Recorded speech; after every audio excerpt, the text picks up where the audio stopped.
Assalamualaikum warahmatullahi wabarakatuh. Apa ini benar dengan Saudara Fitri?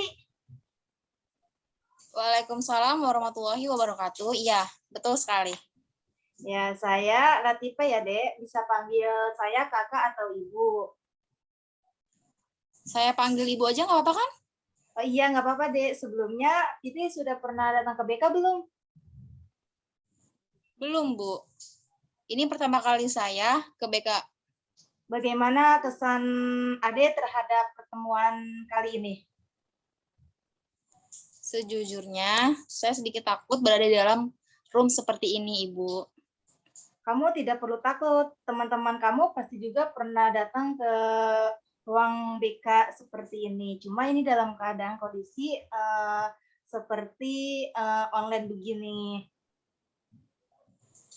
Ya, Ibu, tapi Kamu tidak perlu takut dan ragu dengan kesini untuk konsultasi dengan ibu, karena ibu di sini sebagai konselor. Tugas ibu memberi layanan untuk membantu siswa menghadapi masalah atau sulit dalam mengambil keputusan. oh, begitu ya, Bu? Menurut kamu, apa peran konselor dan konseli dalam proses konseling seperti ini? Menurut saya, konselor itu tugasnya menyelesaikan masalah yang dihadapi oleh siswa.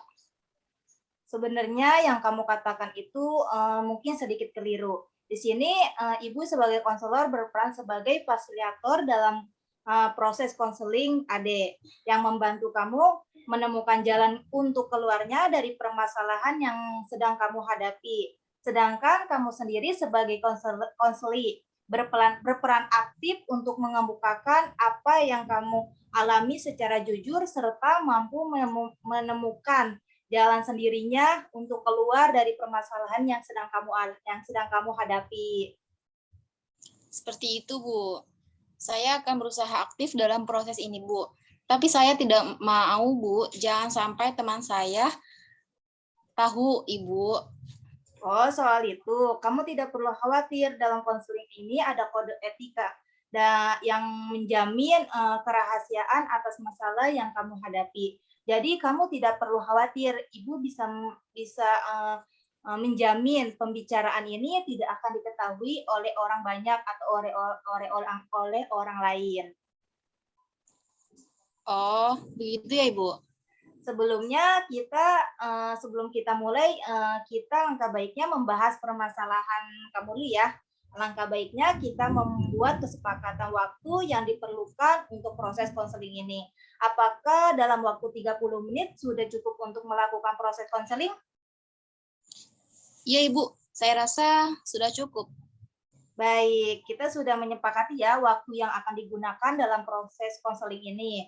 Nah, sekarang coba kamu ceritakan masalah yang sedang kamu hadapi sekarang ini. Saya sih sedih, Bu. Belakangan ini saya sering banget dimarahin oleh guru-guru. Sering dimarahi, kenapa? Mungkin karena saya tidak mengerjakan tugas, Bu. Coba kamu ceritakan hal-hal apa yang membuat kamu tidak bisa mengerjakan tugas itu. Saya merasa bosan belajar, Bu. Mulai dari jam 7 pagi harus belajar di sekolah dan setelah pulang dari sekolah saya masih harus ikut les. Belum lagi saat pulang ke rumah harus mengerjakan PR. Jadi kamu merasa bosan ya dengan aktivitas kamu yang itu-itu saja? Ya, benar, Bu. Kalau saya bosan, saya lebih memilih tidur daripada mengerjakan tugas. Saya tidak ingin terlalu lelah. Saya takut nantinya akan jatuh sakit jika terlalu memaksakan diri. Saat ini kamu tidur lebih awal, apakah kamu menggantikannya dengan bangun tengah malam atau bangun subuh untuk mengerjakan tugas kamu atau PR yang ditugaskan oleh guru kamu? Tidak, Bu. Saya tetap bangun seperti biasanya. Jadi meskipun kamu tidur lebih awal, kamu tetap bangun seperti biasanya dan tidak mengerjakan tugas bangun subuh atau bagaimana? Iya, Ibu. Saya tahu bahwa apa yang saya lakukan itu tidak tepat, tapi itu membuat saya merasa nyaman. Saya sadar, Bu, seharusnya saya belajar dengan giat karena sebentar lagi saya akan ujian. Kamu mengatakan kamu harus giat belajar untuk menghadapi ujian, tapi kamu merasa nyaman tidur lebih awal dan tidak mengerjakan tugas. Iya, Ibu. Saya bingung harus bagaimana. Saya takut gagal saat ujian. Terus, Saya butuh motivasi yang bisa membuat saya rajin belajar. kamu butuh motivasi untuk belajar karena kamu takut akan kegagalan dalam ujian kamu. Iya, Ibu. Kalau saya begini terus, saya akan gagal dalam ujian. Jadi, kamu merasa tertekan dalam menghadapi ujian ini. Benar sekali, Bu. Saya takut gagal, Bu. Kalau saya gagal, orang tua saya pasti akan marah dan teman-teman saya akan menjauhi saya. Ibu mengerti dengan perasaan kamu. Berdasarkan cerita yang kamu ceritakan tadi, kamu mulai bosan belajar karena jadwal belajarmu terlalu padat, namun kamu merasa takut gagal dalam ujian karena tidak tahu harus bagaimana agar semangatnya itu kembali lagi. Betul ya? Iya, Ibu, betul sekali. Memang betul. Iya, paham. Ibu juga paham dengan apa yang kamu alami sekarang. Pada dasarnya, kita memang akan mudah bosan ketika menjalani aktivitas yang itu saja. Apalagi di umur kamu yang sekarang ini suka mencoba hal-hal yang baru dan menyenangkan diri. Kamu kan ya, orang-orang biasanya memanfaatkan weekend untuk berlibur, kumpul dengan keluarga ataupun jalan-jalan dengan teman-teman yang untuk menghilangkan rasa penat karena aktivitas yang membosankan itu.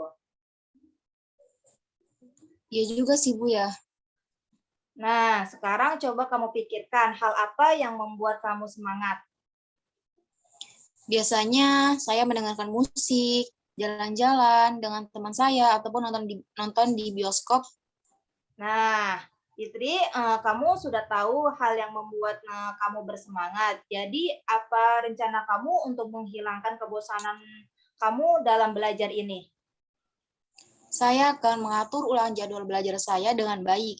Merencanakan jalan-jalan bersama teman-teman saya saat weekend minimal 2 kali sebulan dan sesekalinya mendengar musik saat mulai bosan belajar. Bagus, kamu telah menemukan solusi yang Ibu pikirkan sangat tepat. Dan apa kamu mau dan apa yang akan kamu melakukan dengan sungguh-sungguh? Tentu saja, Bu. Saya ingin meraih prestasi seperti dulu lagi. Ibu yakin kamu bisa. Kamu adalah murid yang berprestasi. Kamu tentu tahu apa yang terbaik untuk diri kamu. Baik, Ibu. Saya senang sekali jika hal ini benar-benar bisa saya laksanakan dengan baik. Saya berjanji akan giat belajar agar bisa sukses dalam menghadapi ujiannya. Ibu sangat senang sekali mendengarkan antusias kamu. Nah, apa masih ada hal lain yang ingin Adik Fitri menyampaikannya? Saya rasa untuk saat ini sudah cukup ya, Bu. Berhubung waktu sudah habis, mari kita akhiri proses konseling ini sampai di sini. Sebelumnya, mari kita simpulkan ya hasil pembicaraan kita pada saat ini. Di awal, Fitri mengatakan bahwa prestasi kamu menurun. Semua itu diakibatkan karena kamu merasa jenuh ya dalam jadwal belajar yang padat dan tidak memiliki semangat belajar. Kemudian, dalam mengatasi masalah tersebut, kamu berencana untuk mengatur waktu belajar, meluangkan waktu jalan-jalan dengan teman-teman, tapi weekend sesekali. Mendengarkan musik ketika kamu mulai bosan belajar. Bagaimana, Fitri? Iya, Ibu. Saya akan berusaha agar kejenuhan belajar yang saya rasakan sekarang ini bisa segera saya atasi dan dapat semangat kembali dalam belajar. Ibu senang sekali mendengarnya. Bagaimana perasaan kamu saat ini yang sudah melakukan konseling? Saya juga merasa senang ya, Bu, dan lega. Sekarang saya sudah tahu apa yang harus saya lakukan. Jadi setelah konseling ini berakhir, rencana apa yang kamu lakukan untuk menghilangkan rasa jenuh itu terhadap belajar? Mungkin saya akan memulainya dengan mengatur ulangan jadwal belajar, Lalu, meluangkan waktu jalan-jalan saat weekend agar tidak bosan dengan rutinitas harian, dan sesekali mendengarkan musik saat mulai bosan belajar. bagus sekali apa yang sudah kamu ambil gitu ya. Semoga kamu bisa sungguh-sungguh menjalankan rencana yang telah kamu buat.